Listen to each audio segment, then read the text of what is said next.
Hi, my name is Kristal Lang, and this presentation is regarding an integrative review on the effects of DBT, or dialectical behavioral therapy, on self-harming and suicidal behaviors in female adolescents.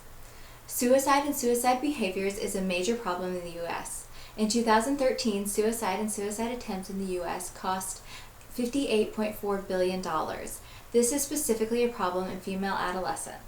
According to the Youth Risk Behavior Survey in 2013, a national survey conducted by the CDC, females surveyed reported 22.4% that had seriously considered suicide. This is more than double of their male peers. Additionally, 16.9% of female high schoolers had made a plan to commit suicide. Those who actually attempted were 10.6%, and 39.1% of them reported feeling sad or hopeless to the point of not participating in regular activities for at least 2 weeks in a row. Suicidal thoughts and self-harming behaviors originate from many different feelings, experiences, and situations. Although they are not the same thing and not necessarily mutually inclusive, they are often interconnected. The first study in the Integrative review was a single-blinded, randomized control trial for the purpose of comparing DBT to enhanced usual care in adolescents to reduce self-harm. This study was stratified according to gender, presence of major depressive disorder, and presence of suicidal ideation and non-suicidal self-injury within 16 weeks of enrollment. A vast majority of the 77 adolescents ages 12 to 18 years old were female. Both DBT and enhanced usual care were conducted over 19 weeks in similar circumstances. A variety of measurement instruments were used, including reports from parents, participants, and blinded interviewers. There was no suicide attempts in either group, and the DBT group revealed fewer non-suicidal self-injury at assessments, including follow-up. The second study was a pilot randomized control trial conducted with 20 adolescents aged 12 to 18 years old through a specialty clinic at the University of Pittsburgh Medical Center.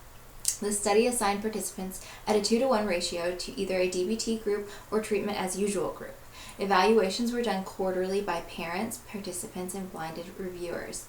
A variety of data analysis was used, including feasibility, odds ratio, rate ratio, and plotting methods in order to assess a variety of variables, including mood symptoms, suicidal ideation, non-suicidal self-injury, suicide attempts, emotional dysregulation, and treatment satisfaction. The DBT group revealed a decrease in symptoms of suicidality and bipolar, as well as feasibility in the methods of treatment.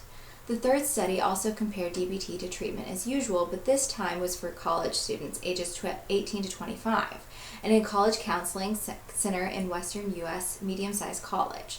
The purpose of this study was to assess for symptoms of suicidal ideation and non-suicidal self-injury for borderline personality disorder. 63 students were studied with high attrition rates expected. A vast majority of participants were females. Assessments were conducted by self-report instruments as well as blinded interviewers. Treatment was considered completed at 7 to 12 months for both groups, but follow-ups ensued through 18 months. This study revealed DBT was a beneficial, effective, and frugal form of treatment in this setting and population. As psychiatric mental health nurse practitioners, we all have the unique opportunity to individualize treatment to our patients' needs. This literature review revealed value treatment in suicidal behaviors, non-suicidal self-injury, borderline personality disorder, bipolar disorder, and depression. There were also indications for patients with lower GAF scores, cost-effectiveness, and feasibility, making this treatment very valuable to mental health care. Although more research is needed and adaptations may need to be made for certain populations, this research suggests improving practice by implementing DBT to patients struggling with those issues. According to the evidence, it is suggested that DBT interventions in outpatient settings with female adolescents suffering from self-harm and suicidal behavior may lead to greater treatment success.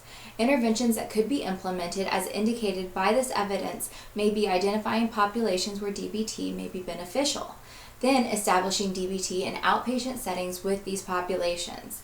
This may include weekly individual sessions, group skills training, family sessions, treatment team coordination, telephone coaching sessions, and a variety of patient report modules. Interprofessional collaboration with other healthcare professionals will be crucial. It will also be important for nurse practitioners to assess medication management needs. Thank you.